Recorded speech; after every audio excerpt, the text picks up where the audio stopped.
By the end of the year, Mazda will have introduced a third model on its new large architecture platform. This car, the CX-80, and it'll go up alongside the CX-60 and CX-90, and it'll be joined by the CX-70. That takes the number to 4. So I've come to Germany to find out exactly what the CX-80 offers and, more importantly, how it fits in with the rest of the family. Chasing cars. Honest reviews of your next car. Brought to you by Budget Direct. The CX-8 was essentially a narrower version of the CX-9 and a bit bigger than the CX-5, so surely this is just a narrower version of the CX-90. No, it's not. The simplest way of looking at this car is it's actually a slightly longer version and slightly taller version of the CX-60. The reason for that is because this vehicle, along with its CX-60, is a more target market vehicle for Europe, whereas the CX-70 and CX-90 stand alone in the US. So in those respective separate markets, they're much simpler to understand. Whereas what we get in Australia is all 4.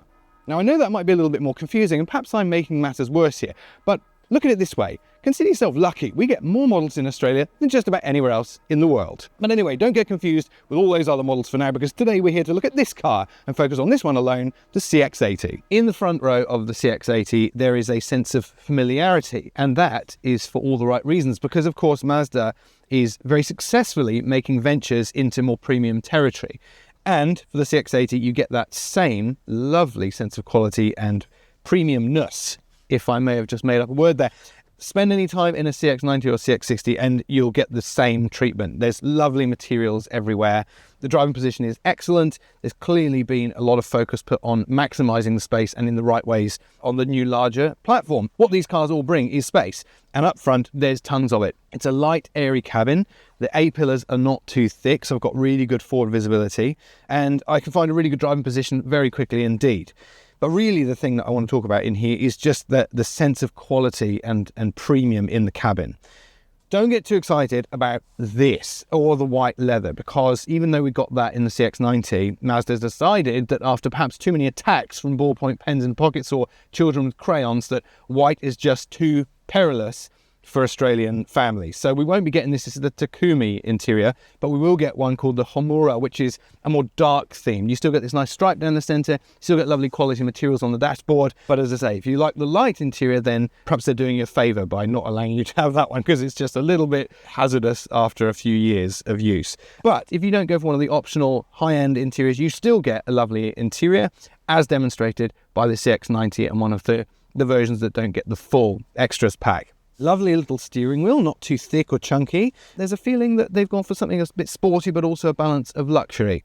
Other thing I like is you get a real climate control panel. It's not been buried in an electronic touchscreen. All the buttons are readily available here, and for some other functions as well, like heated seats, ventilated seats, and one of my favorite features, a heated steering wheel as well. All really easy to access from that proper climate panel down there. And then we'll come to the digital screens, because you get a pair of them.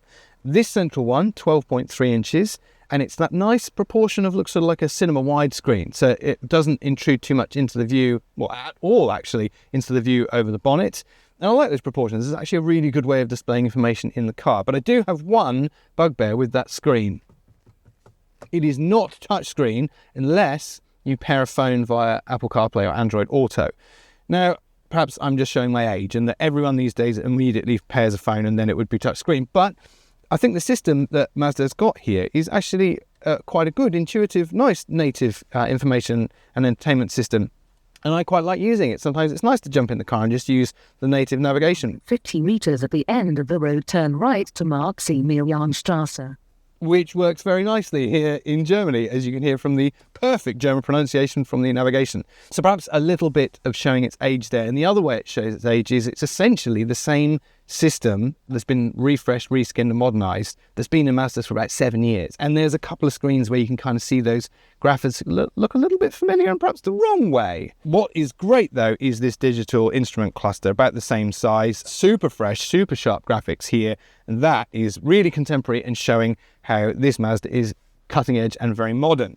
Storage, plenty of that. Reasonable sized door pockets. Again, don't get too excited about this lovely beach unvarnished finish here, but there's a few storage spots. This is a little bit disappointing because in the central cubby, it's very shallow. It's not actually got the depth of many other cars in the class. But the reason for that is because you get a proper climate control panel in the back and all the gubbins and vents and everything goes underneath that. So it's a compromise, not too big a cost to pay for that. Speaking of the rear seat, this is a long version, which means you get loads more space in the back. That's what I want to focus on next. It's in the second row of the CX-80 that things really start to make sense. This car is a longer wheelbase, but it's no wider than the CX-60, which means that it's probably slightly easier to live with, especially if you live in a more suburban environment, but you get the advantages of that longer wheelbase. And here it all is. Look at this. Look how much legroom I've got. It's heaps. But also enough shoulder room. I don't feel like it's cramped in any direction. This is what this car is about.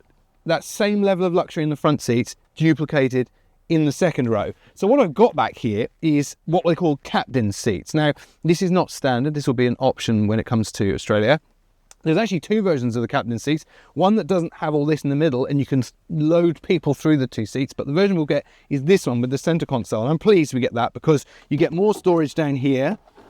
You get more storage in here, which is now nice and deep.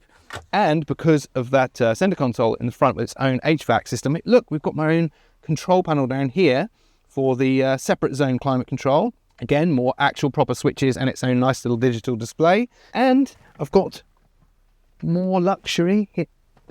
So I can adjust my backrest. So I've got very business class into now. I mean, if you wanted to spend an extended length of time in this car, this is the place to be. You've got really good visibility out these side windows because we've got longer doors in here. But if the general public is really cramping your style and you'd rather not be pried on by their eyes, then you can put up the sunshades.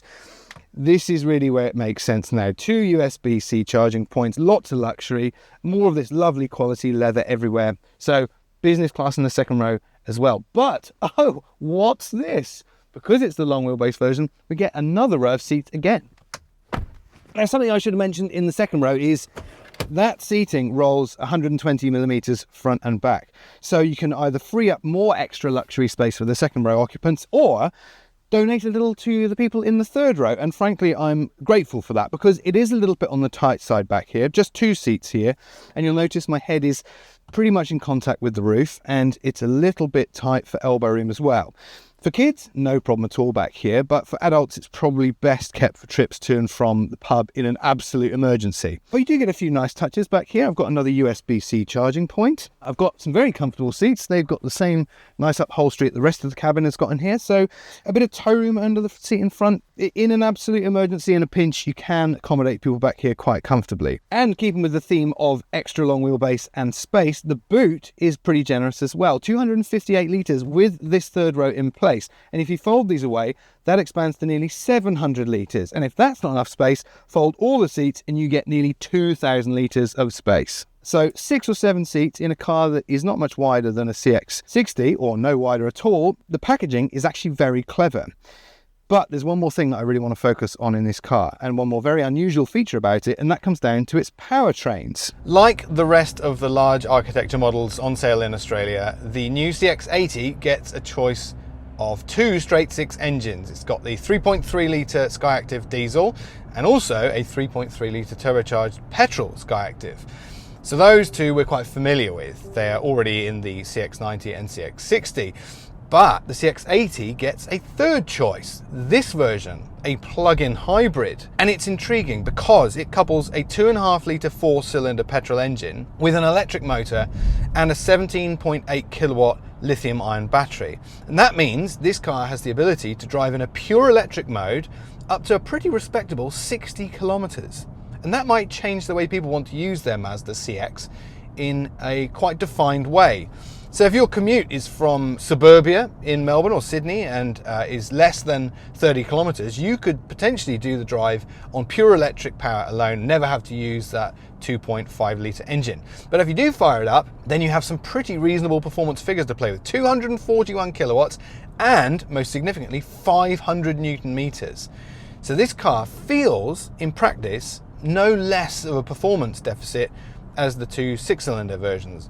But on paper, apparently it is. It'll do 0 to 100 in about 6.8 seconds, which is slightly slower. But as I say, with that lovely thrust of electrification, it actually feels really lively on its feet. Strangely, the drivetrain, even when electric mode, has got some unusual noises to it. You can hear it a lot more than perhaps a conventional electric drivetrain, and that's because the electrification and the motor goes through the conventional transmission, so you can kind of hear gear changes and you can hear cogs and gears whining, which is not necessarily a bad thing. You can even hear it on regen as well. You can actually hear the transmission doing its job, not in an intrusive way, because the cabin is very quiet, so that makes it possible to hear a few things going on. Speaking of, when the 2.5 litre fires up, it's actually got quite a noticeable engine note, but not an unlikable one. It's quite pleasant. It feels purposeful and has quite a nice report to it. But the best thing about that drivetrain, I think, is Mazda says it will do a combined fuel economy figure of just 1.6 litres per 100 kilometres. Now, don't be fooled.